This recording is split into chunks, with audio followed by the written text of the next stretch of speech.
Dusty Crew. Good morning, USA. Good morning, sports fans. Good morning, Cam. How are you doing today? I'm doing incredible. How about you? I'm doing all right. I have a little bit of a cough, but you know what? Nonetheless, I'm doing fantastic. Yeah. Well, speaking of bad things, what's worse, cramming for an essay at the last minute, like you got to finish your thing and then send it in, or cramming for an exam, studying, reading through everything at the last minute? What's worse? You know, I have to think it's cramming an essay last minute, because at least with like an exam, like if you know you're screwed no matter what, I think I'd rather just like glaze over like exam topics, because I'm not like actively writing or doing anything. But if I have like 90 minutes to finish an essay, especially at the morning, like if I'm like, oh gosh, I have to finish this up by like 10 a.m. or whatever, it's just the worst feeling in the absolute. It's just the worst in the world. I completely agree. It's like I feel like you can BS an exam, you can see questions and like kind of find something out from it, and like maybe it's like you go along, like you're like, it's tough. Yeah. But cramming an essay, it's like, what do you know now? You don't have much time to like read up on it. Like you kind of just gotta finish it up. Like again, at least an exam, like I don't know. You can BS an exam more than you can BS a paper. Exactly. But you know what? Let's not talk about bad things. Let's talk about good things. And a lot of good things happened in sports over the last week. And we're going to start off with some golf talk, Masters recap. Well, this is a change of scenery, maybe a change of pace. We're talking golf, a tradition like no other. The Masters just happened this weekend alongside Eric Finley. I'm Leo Schaefer. Rory McIlroy finally won a big tournament after an 11-year drought, and he becomes the 6th player ever to achieve the career Grand Slam. Eric, what are your thoughts? I mean, I think this was just a great Masters tournament. We got a playoff holes. Rory gets a 4-shot lead. You think it's got to be over. This is it. But the last time he lost the Masters, he had a 4-shot lead, so you knew that it was going to be interesting. He bogeys and double bogeys. Then he gets a birdie to get the lead back. Bogeys 18, misses a 5-foot putt. And Justin Rose is sitting on the range getting ready. I'm wondering how many holes is this playoff going to go, but then Rory does it. Second shot, hole 18 playoff, puts it to 3 feet, drains the birdie putt, and that's his Grand Slam. I mean, it was almost poetic. It was a great tournament, but you know, I think there's some players that got to be thinking, I could have had a chance to win this, because Rory was one over for the day. The leaders didn't move, and guys had some chances. Speaking of chances, Bryson DeChambeau, he was second after Saturday, but had a horrible Sunday. And I think another guy that could have really won, or should I say repeated, Scottie Scheffler. Scottie Scheffler had a great Sunday, but he didn't have a good Saturday. Yeah, I mean, Bryson really could have played safe on Sunday and shot 1 under and been in this playoff. You know, guys like Ludwig Oberg almost get there, but they're chasing for 2 birdies because, you know, when you're on the course, you can only see the scoreboard so often. He thought he needed 2 birdies. He was chasing. He really just needed 1. And then Scottie Scheffler, if he hadn't shot par on Saturday, if he could have even gotten 1 under on Saturday, he has a chance to really push Sunday for the lead. And instead, he found himself too far back to really catch the leaders. So there's so many things that could have happened. And in the end, Rory, while making it interesting, really did dominate from Saturday on. I think the people really wanted Rory to win in the playoffs, especially since he has not won a major tournament, I should say, a part of the Grand Slam category since 2014. He won the U.S. Open in 2011. He won the PGA Championship twice, 2012 and 2014. And to cap off his 2014, he won the Open Championship, which is also known as the British Open. In terms of Justin Rose actually has 7 top 3 finishes, but only 1 win. 1 major. I mean, he's definitely solidified himself as one of golf's greatest, at least for our generation, and he's probably going to get that Hall of Fame nod. But I'm sure he'd love to have just a couple more majors on his resume. But for Rory, I think this year that he has ahead of him, he could win 1 or 2 more majors, because he has that pressure off his shoulders. He doesn't have the 10-year drought, and he has the Masters, which is the one that he's really been searching for. And with the PGA Championship in Quail Hollow, that's one of his better courses. I think the sky's the limit this year for Rory. So Rory, in that Grand Slam category, he joins some incredible golfers such as Jack Nicklaus, Gary Player, and Tiger Woods.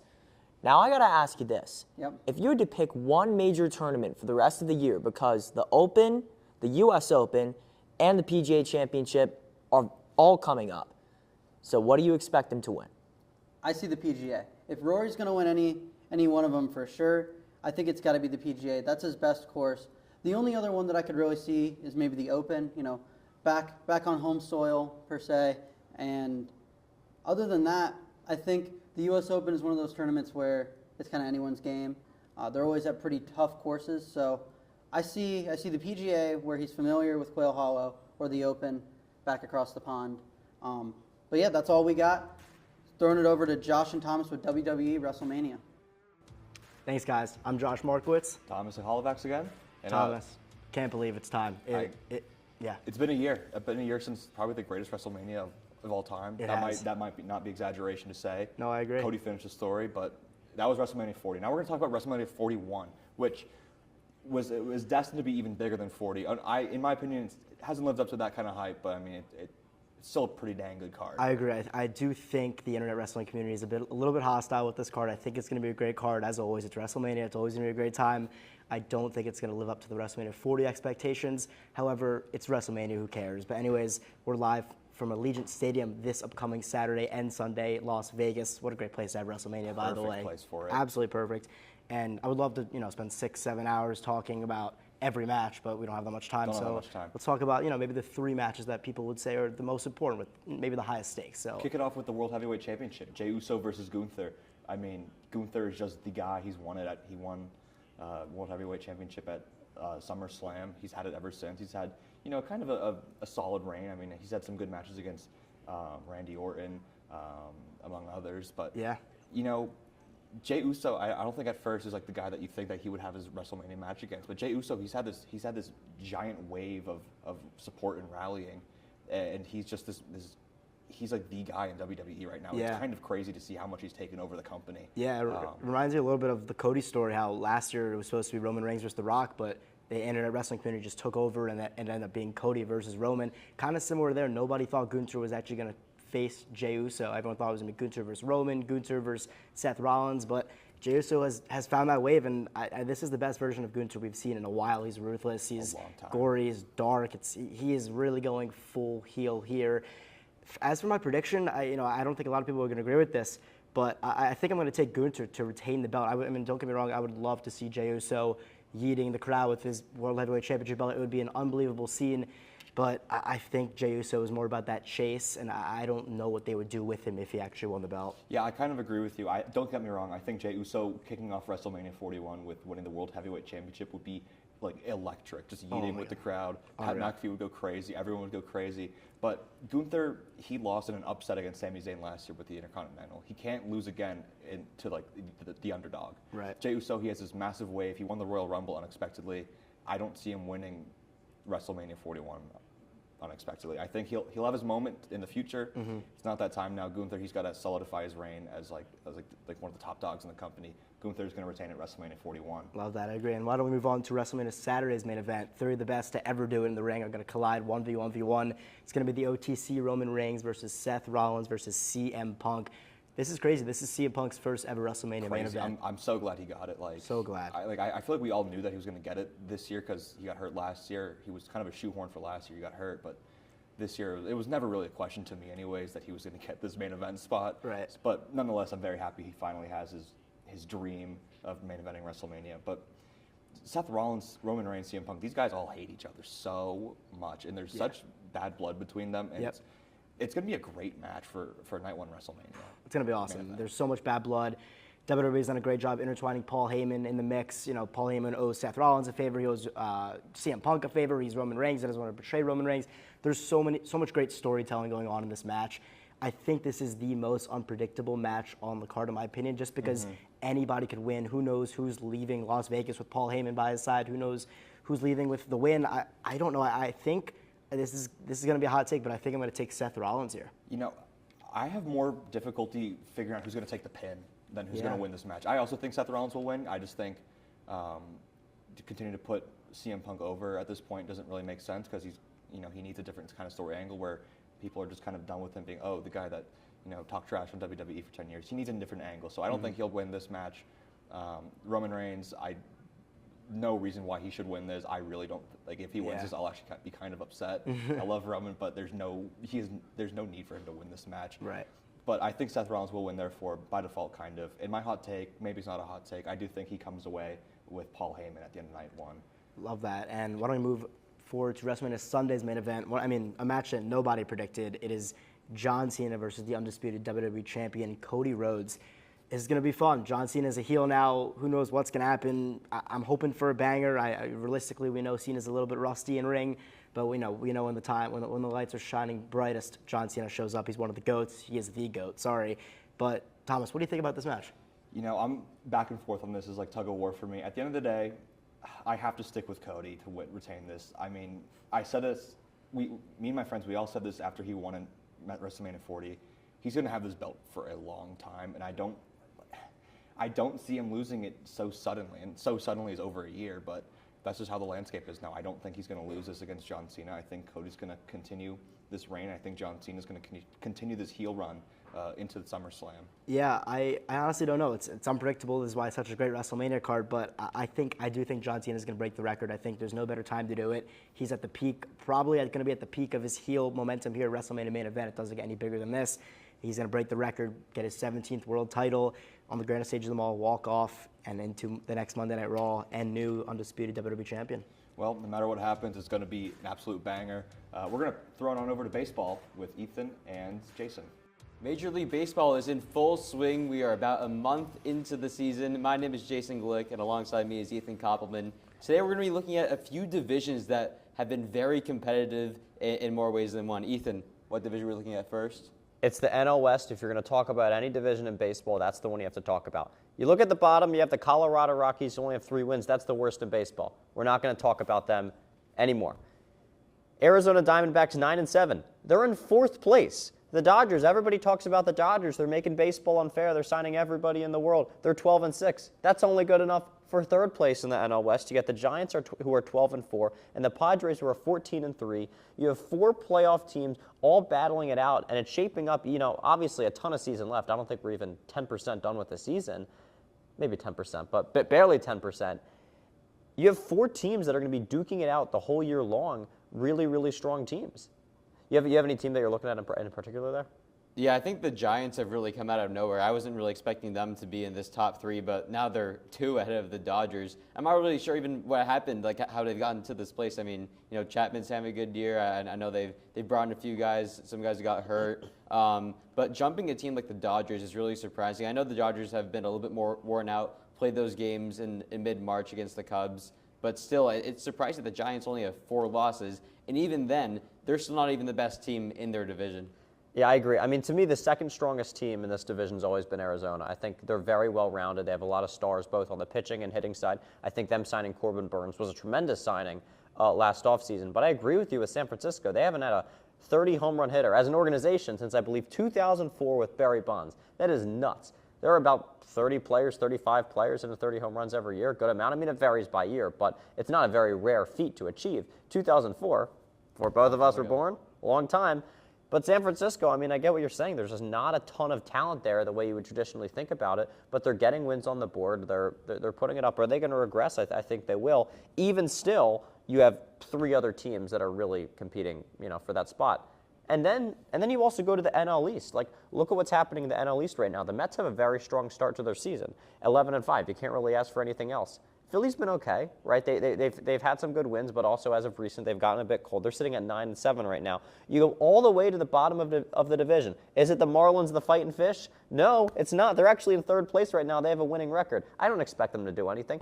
The reason I bring up the Marlins, they're 2 places above the Atlanta Braves, who I believe were 2nd in World Series odds to start the year in the whole MLB, whole Major League Baseball. They are 5-11 now. They're not as bad now as they were earlier in the season, but it's been a rough start for the Braves. And I think when you look at them, well, the pitching on paper is good, the hitting on paper is good, but especially when you look at the pitching depth, it's so light. You have Ronaldo Lopez go out with injury. Spencer Strider already down to injury. And you have Chris Sale, your ace, who is pretty delicate. I would describe him as delicate. As a Red Sox fan, I'm sure about that. So it's the guys they have at the top are so good, but when they start getting injured, the question becomes, well, who do you have? Do you think the Braves are going to start to pick it up? I mean, I personally do. I'm a big Braves believer, but there's a lot of doubt there. I think they'll be able to pick it up. Like you said, Strider's going to be coming back, I believe, this week, actually. And seeing him in AAA, I think he retired like 11 batters or something in 6 innings, or 11 strikeouts, in 6 innings, which is really impressive. Yes, the Sale, delicateness is a little bit concerning. Yeah. Coming off the NL Cy Young, he was coming off a really hot year, and then he wasn't ready for the playoffs in the wild card when they really needed him. And then for hitting, you got Acuna still hurt. Right. So there's still a lot of more room for improvement, and it's still a very good lineup. I mean, you have absolutely. Ozuna, Olsen, Riley. I could go on and on and on about this depth on this team. But when you look at the NL as a whole, though, even teams in this NL East, like the Mets or the Phillies, the team that probably comes in second with how good this NL West is may not even get a wild card spot. They might not make it. Again, you look at the NL West, they could sweep the wild card spots. Not out of the question. I don't think the Central's taken one. I think we can agree on that. The Central is not a very competitive division this year. In the playoffs. Last division I want to look at, AL East. Yeah. It is anybody's division. I mean, you have Baltimore, who is a playoff team, almost won the division last year. They're in last place now. Granted, only 2.5 games behind first, but they haven't had a great start to the season. You even look at teams like Tampa Bay and Toronto, who struggled last year. They could be good. Tampa Bay, very underrated rotation. A lot of arms there coming back off of injury. Cheap, cost-controlled, but can pitch well. And Toronto's lineup, they're doing pretty well, 9-8 right now. And you know what's crazy about them? Vladdy hasn't even hit a homer yet. There's still room for improvement there. So the AL East, really interesting division, and I think that's going to be one to monitor throughout the year. I think the AL East would be pretty good as well. And like you said, Toronto hasn't even hit their stride yet. Vladdy still hasn't, gotten his first home run. Bo Bichette had a really bad year last year. Maybe he has a little bit of a resurgence. Right. Who knows? And they also have a great pitching rotation. We haven't even talked about Boston yet, who's had their ups and downs. Obviously, a 16-1 loss at Tampa. Not what you want, but they've had some good players come out, like Willie Abreu and Christian Campbell, who can really put them over the top, and it really just comes down to pitching, in my opinion. Yeah. I agree. That'll do it, and we'll send it to NBA with Alex and Lucas. Thanks, guys. Well, it's that time of the year. Out goes March Madness, and in comes the NBA playoffs. But first, we have the play-in tournament. I'm Lucas Levy, joined by Alex Magruder, and we have 4 amazing matchups on deck. Let's start with your Atlanta Hawks, Alex. That's right, Lucas. My Atlanta Hawks are taking on the 7-seed Magic coming up tonight, just in a little bit at 7:30. And this is a good one. I mean, it's a 4th straight year for the Hawks in the play-in tournament. They have a 3-1 record, and their only loss was coming last year to the Bulls. In the season series against the Hawks and the Magic, it's all knotted up at 2. The Magic lost in the first round to Cleveland last year, but they took them to 7 games. Very impressive for such a young team right there, with not a lot of playoff experience, but they showed it last year.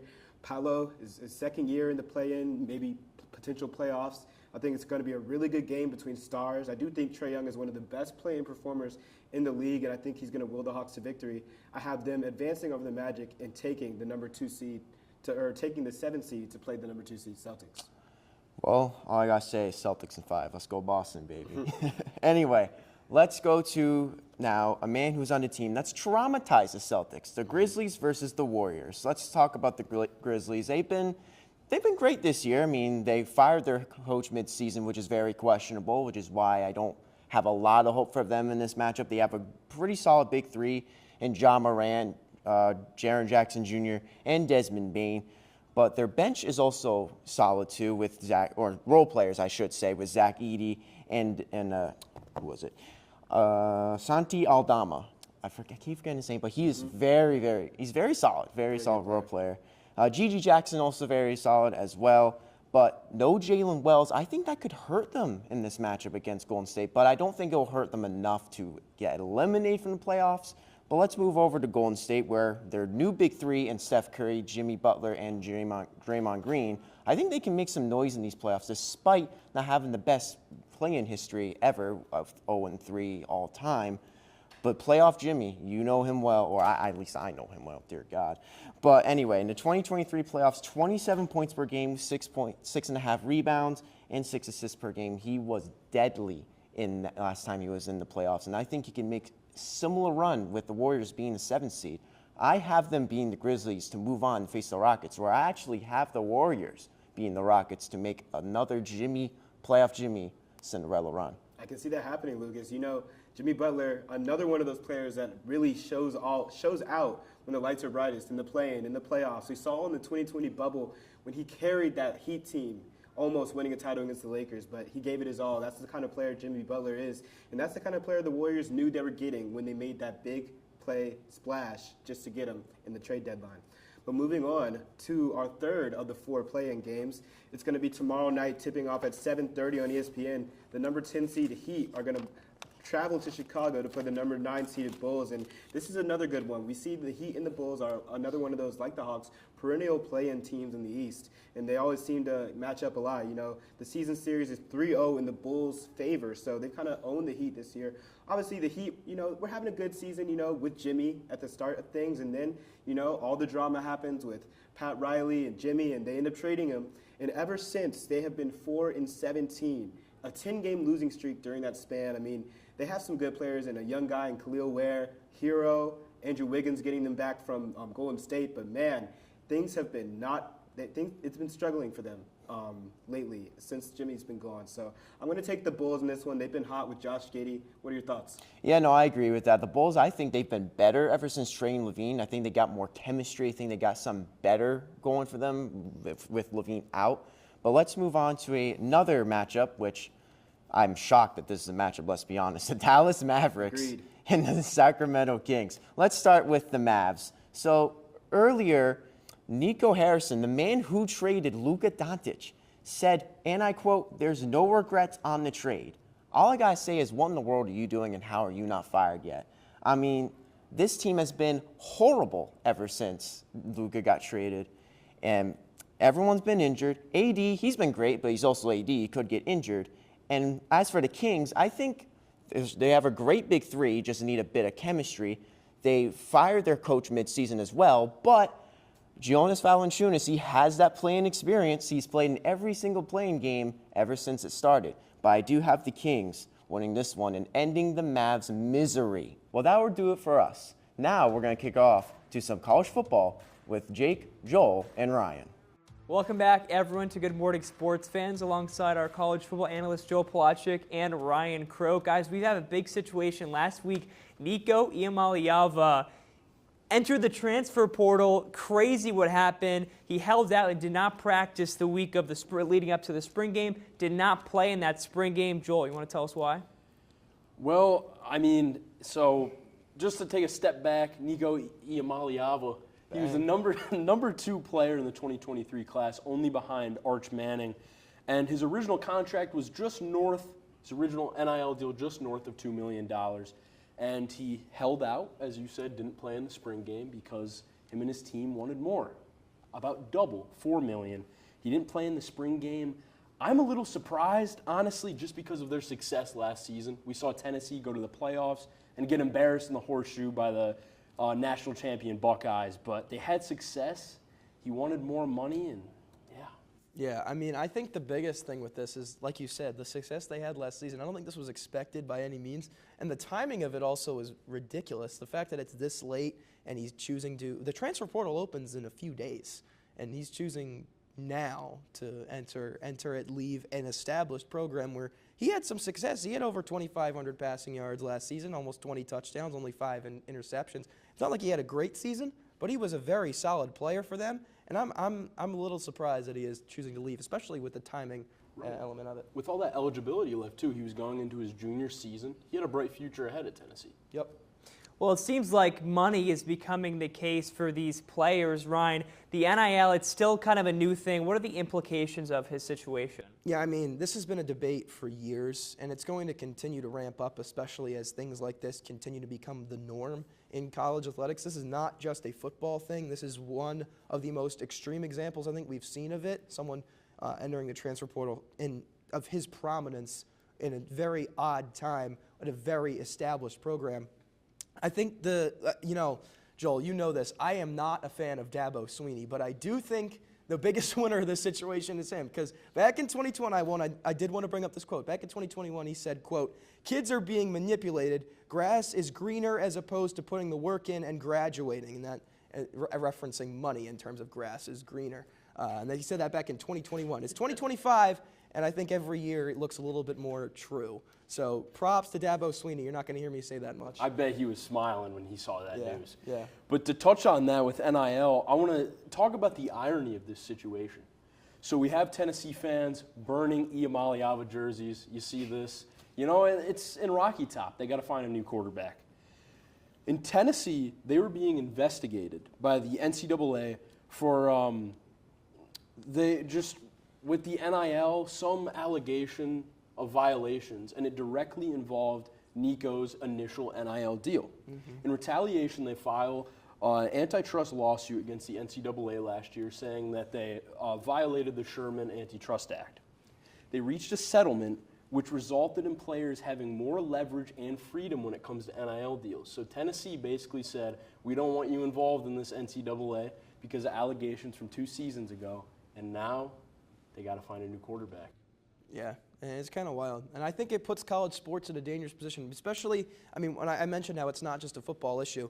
You have guys in college basketball like Tony Bennett at Virginia, who's a very, very well-respected coach, national champion. He left college basketball as like a shocking move ahead of this past season because of NIL and because of the new landscape. And I think that's a really significant, like, again, like this Nico thing. It's an extreme example, but that could very well become the norm. And I would not be shocked to see an established football coach leave. Their jobs are getting so much harder now. Nick Saban. We hear constant complaints. Yeah, Nick Saban. We hear constant complaints about it. And Saban was near the end of his tenure regardless, but I think that was definitely a motivator for him. Yeah. I would not be surprised if we see a guy end a career early or just leave a program and say, it's not working out. And it's, I think it is going to become a problem. It's only going to get worse from here. It's also similar, guys, it's also interesting to see how similar college football is becoming to the NFL, where you have guys that are really, now the players have the power when it really should be the coaches, because the coaches are recruiting these guys, they're doing the research, they're going out. Yeah. I think